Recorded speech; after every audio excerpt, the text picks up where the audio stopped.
ने properties of argument लिखा है। ये कुछ रिजल्ट लिखे हैं।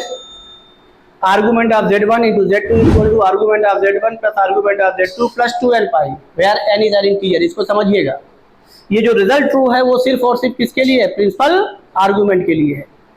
और हमने आपसे पीछे भी कहा था जब पोलर फॉर्म करेंगे तो हमेशा किसके लिए करेंगे? प्रिंसिपल आर्गुमेंट के लिए।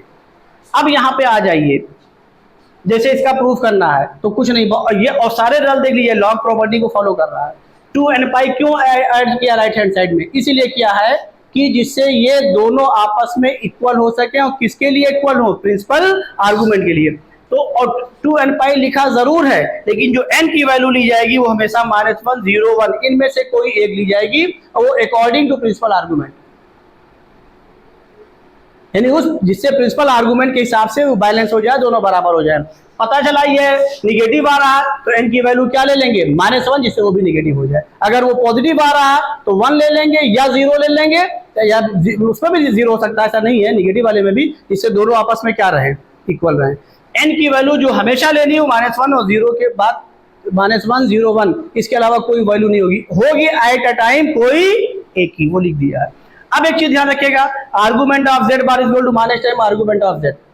ये पीछे क्वेश्चन हमने कराया था, वहां बताया भी था, तो आप प्रूफ करना चाहें तो कर सकते हैं। Argument of z1 equal to argument of z2, और इसको अपने मन से ऐड करना है, इसको अपने मन से ऐड करना, वो आप देखिएगा। अब यहां जाने के, लेकिन n की वैल्यू सिर्फ और सिर्फ क्या होगी? -1, 0, 1, इन तीनों में से कोई एक होगी एट अ टाइम, दोनों को बैलेंस करने के लिए, कि लेफ्ट हैंड साइड और right hand side principal argument के हिसाब से क्या रहे?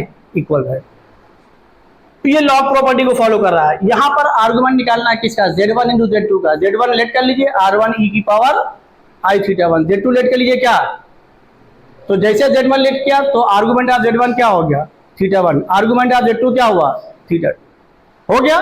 जैसे इंटू करेंगे, क्योंकि इंटू का आर्गुमेंट चाहिए, तो जैसे आप इंटू करेंगे, यहाँ पे हम दिखा दे रहे हैं ये Z1 into Z2, ये वैल्यू कोई और नहीं होगी, R1 R2 into e की पावर I, कॉमन हो जाएगा θ1 प्लस θ2। कब? जब आप ये लेट करेंगे R1 e की पावर I θ1 और R2 Z2 को लेट करेंगे R2 e की पावर क्या?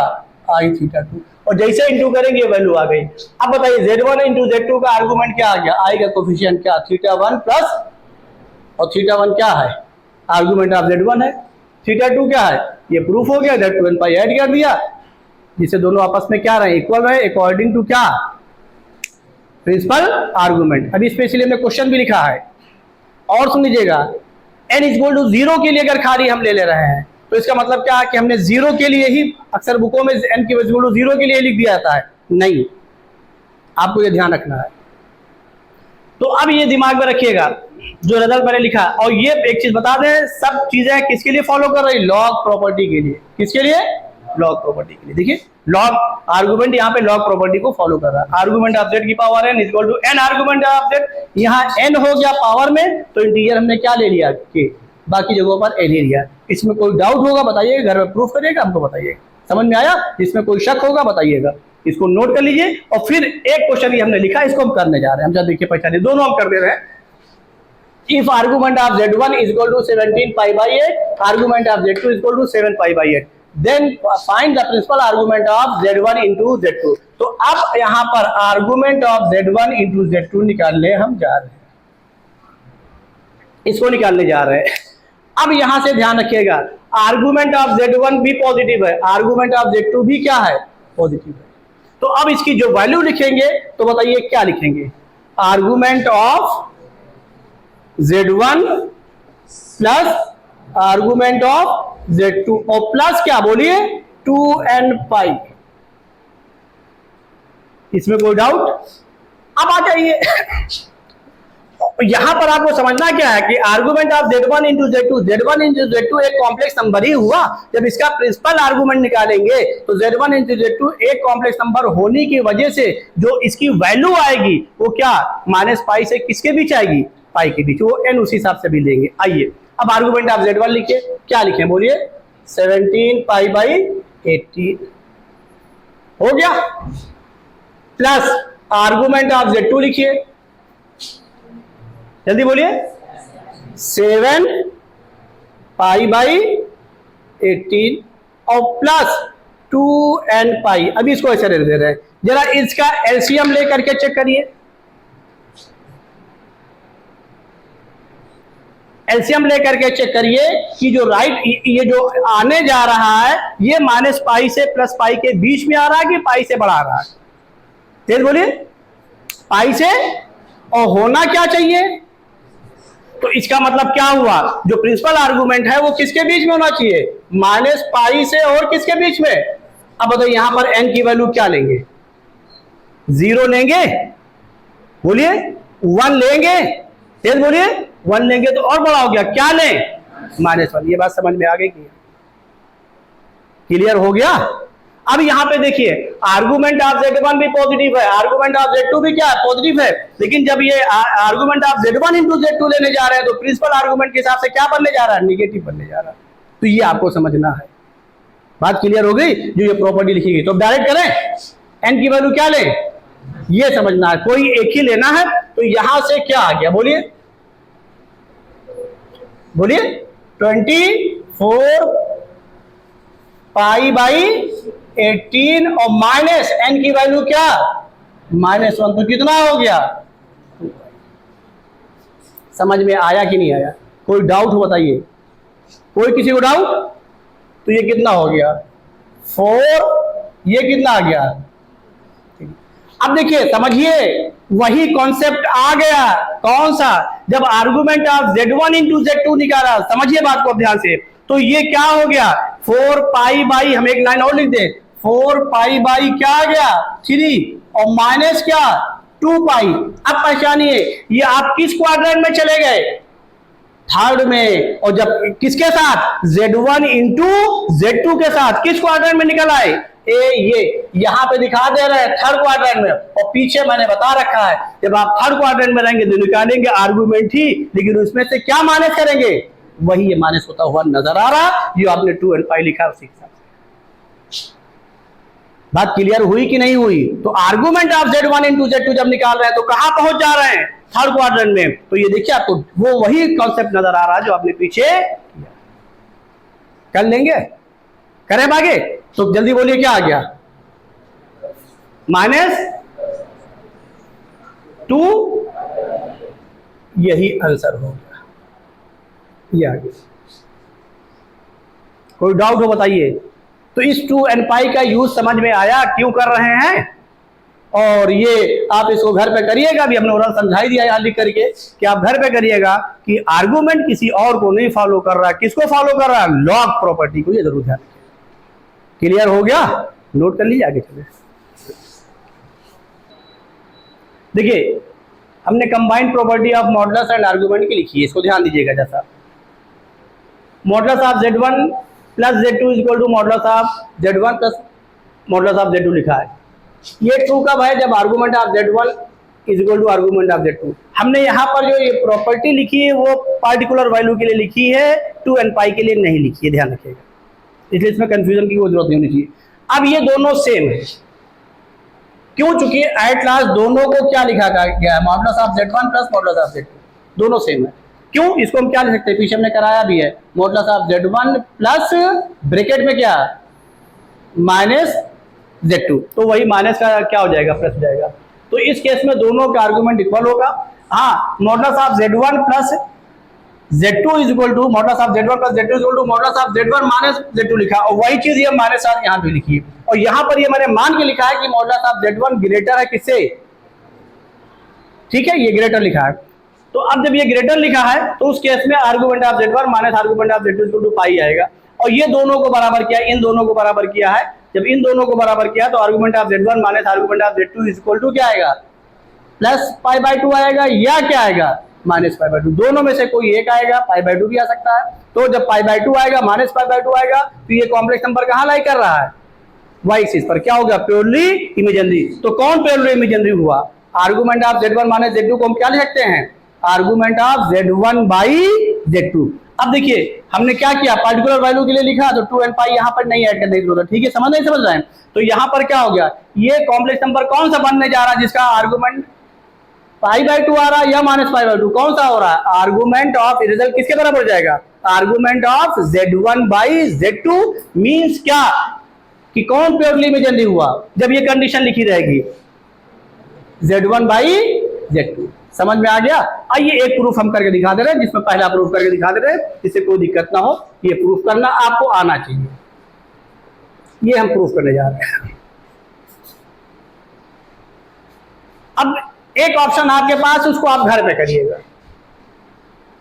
क्या मॉडुलस के साथ इक्वल है? दोनों साइड्स का क्या कर दिएगा? स्क्वायर कर दीजिएगा। वही हम भी करेंगे, ऐसा नहीं है, कुछ और नहीं करेंगे। आप Z1 Z2 के साथ ही करिएगा घर पे। हम यहां पर क्या कर रहे हैं? Z1 Z2 को लेट कर ले रहे हैं। R1 e की पावर क्या? I(θ1), इससे हमारी कैलकुलेशन आसान हो जाएगी, बस कुछ और नहीं।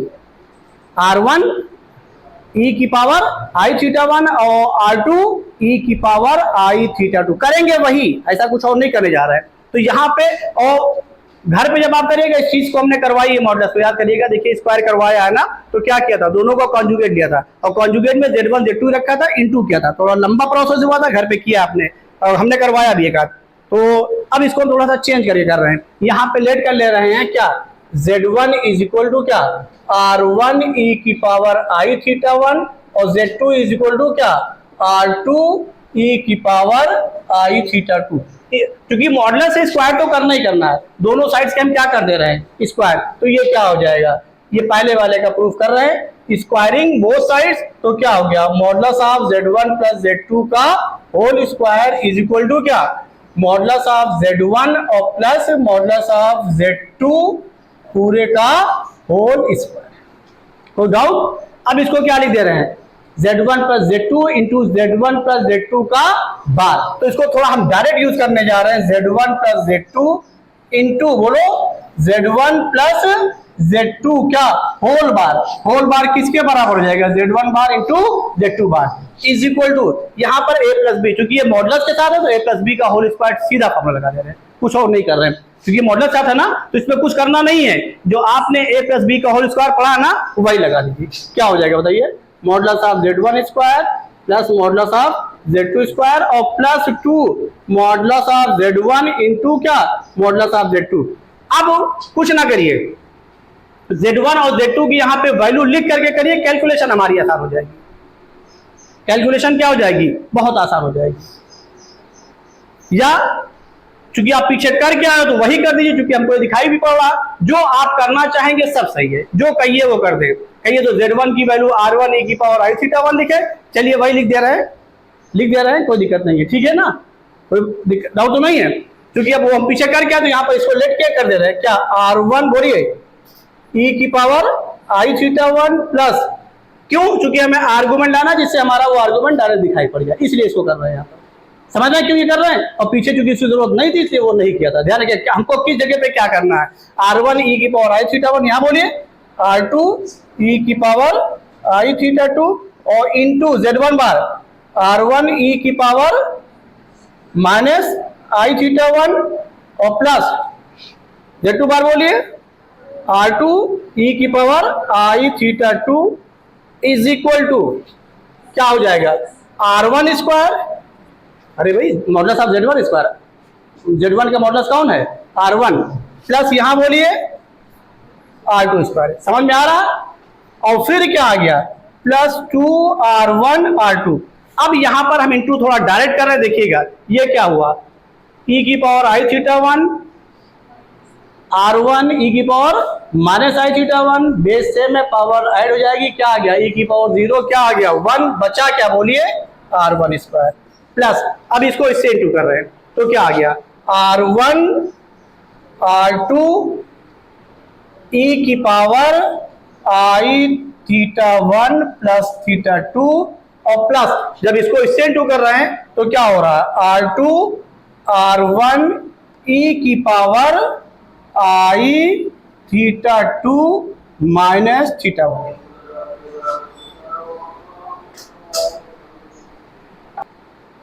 देखिए Z1 बार R1 e की power minus time I(θ1), Z2 बार क्या हुआ? R2 e की पावर माइनस I(θ2)। जब आप इंटू कर रहे हैं पहला तो R1 स्क्वायर हुआ, यहाँ पर R1 R2 क्या हुआ? बेस सेम है, पावर ऐड होगी, ई की पावर आई थीटा 1 यहाँ पर। अब इसको कर रहे हैं I2 R1 ई की पावर क्या थीटा 2 माइनस थीटा 1 और प्लस क्या हो गया यहाँ पर, ये बोलिए R2 square is equal to, यहाँ पे लिख दे रहे हैं क्या, ये R1 square plus R2 square और प्लस क्या 2R1 R2। अगले स्टेप में प्रूफ आ गया, R1 स्क्वायर R2 स्क्वायर यहाँ से क्या हुआ, कैंसिल हो गया, बचा क्या यहाँ पे हम लिख दे रहे हैं। अब जो बचा उसी बात प्रूफ आ गया, इसको पहचानिए, इन दोनों को देखिए, इन दोनों में क्या कॉमन है, R1 R2, इसमें बाहर माइनस कॉमन कर ले, जब माइनस कॉमन करेंगे तो ये भी क्या हो गया, देखिए माइनस कॉमन करेंगे क्या हो गया, ई की पावर माइनस थीटा 1 आई थीटा 1 माइनस थीटा 2, और ये भी वही है, तो दोनों कितने टाइम्स हो गया, 2 टाइम्स, 2 टाइम्स कर दें, तो 2 टाइम्स करने के बाद यहाँ पे यही पे लिख दे रहा है क्या, 2 टाइम्स R1 R2 ई की power i theta 1 minus theta 2 is equal to. अब देख लीजिए यहाँ पर हमने पावर में ही माइनस कॉमन किया है, जैसे माइनस कॉमन किया दोनों टर्म सेम हो गए, जब दोनों टर्म सेम हो गए तो ऐड हो गए, इज इक्वल टू क्या मिला बोलो, 2R1 R2 और ये 2R1 R2 यहाँ से क्या हुआ, कैंसिल हो गया, बचा क्या, ई की power i theta 1 minus theta 2 ये मिला, बोलिए, और ई की power i theta 1 minus theta 2 is equal to क्या मिला, बोलिए 1। मिला कि नहीं मिला, अगर ई की power i theta 1 minus theta 2 1 मिला तो इस 1 को हम क्या ले सकते हैं, ई की पावर 0 लिख सकते हैं कि नहीं लिख सकते, बोलिए, अरे बेस सेम है, जिसे पावर को कम दे तो उसमें हम यूलर फॉर्मूला नहीं लगाने जा रहे हैं, बात वही पड़ेगी लेकिन उसे लंबा करने तो नहीं, बेस को भी यूज कर लीजिए। यहां से क्या हो गया, बोलिए i theta 1 minus theta 2 is equal to क्या मिल गया 0, और आई 0 के बराबर है नहीं, ये तो पता है ना आई किसके बराबर है, रूट माइनस 1 है, कभी 0 है नहीं तो 0 कौन हुआ, देयरफॉर यहां से क्या हो गया theta 1 minus theta 2 is equal to क्या 0, तो यहां से क्या मिला theta 1 is equal to theta 2, theta 1 theta 2 कुछ और नहीं है, जैसे हमने कॉम्प्लेक्स नंबर लेट किया था वो क्या है आर्गुमेंट ऑफ Z1 और। तो अब अगर इस टाइप के क्वेश्चन आपके सामने आ जाए, इसको एज अ रिजल्ट भी दिमाग रखना, मान लीजिए भूल जाते हो तो आप इसी तरीके से प्रूफ करके देख लीजिए क्या है, ये सब क्वेश्चन में भी आते हैं, ध्यान रखिएगा, जेईई वगैरह में क्वेश्चन भी आते हैं, तो अगर आप याद रखेंगे तो ज्यादा आसानी है, बहुत कुछ नहीं है, ये दोनों सेम है, मैंने दिखाई दिया, ये दोनों सेम है, ये और ये अलग सेम है, समझ में आया कि नहीं आया, बोलिए कोई डाउट हो बताइए। तो अब ये जरूर ध्यान रखेगा, तो यहां से क्या आ गया argument of Z1 is equal to क्या आ गया आर्गुमेंट ऑफ Z2, ये प्रॉपर्टी जरूर दिमाग में रखिएगा चारों, ये हमने प्रूफ करके दिखा दिया। आर्गुमेंट क्यों यूज किया है, क्योंकि मॉडुलस को किसके साथ रिलेट करना था आर्गुमेंट, इसलिए अपने कॉम्प्लेक्स नंबर को हमने किसके फॉर्म में लिया, पोलर फॉर्म में लिया, R1 ई की पावर आई थीटा। कोई डाउट बताइए, समझ में आ गया कि नहीं आ गया, सबको समझ में आया ना, बोलिए भाई। एक ऑप्शन यहां पर आपके पास और था, वो आपको बता दें, यहां पे 1 था ना, ये 1 था ना, मान लीजिए आपके दिमाग में बात नहीं आती है थोड़ी देर के लिए, तो हमने ई की पावर 0 लिख दिया, ठीक है, ये 1 था, ई की power i theta 1 minus theta 2 क्या हुआ, एक कॉम्प्लेक्स नंबर हुआ, तो उस कॉम्प्लेक्स नंबर को लिख दीजिए, क्या लिखते हैं बोलिए cos थीटा 1 बोलिए माइनस थीटा 2 और plus i sine theta 1 minus theta 2 is equal to क्या 1, दोनों कॉम्प्लेक्स नंबर आपस में क्या है इक्वल है, कब इक्वल होंगे, जब उनके रियल और इमेजिनरी पार्ट आप समझ में आया कि नहीं है, आप उस कॉन्सेप्ट में भी जा सकते हैं, जो भी जाना चाहें ये ज्यादा बेहतर, जो आपके दिमाग में उस समय आ जाए वही कर दीजिए। इसको जानबूझ के हमने किया है, इक्वलिटी नहीं लगाई, जिससे आपके दिमाग में भी बात रहे कि अगर बेस सेम है तो हम उसकी पावर को भी इक्वेट कर सकते हैं, तो सारी चीजें चलनी चाहिए, ऐसा कुछ नहीं कि कॉम्प्लेक्स नंबर में वो चीजें नहीं फॉलो होती, सब फॉलो होती है। बोलिए कोई डाउट इसमें, नोट कर लीजिए, हाँ कोई डाउट बताइए जल्दी से।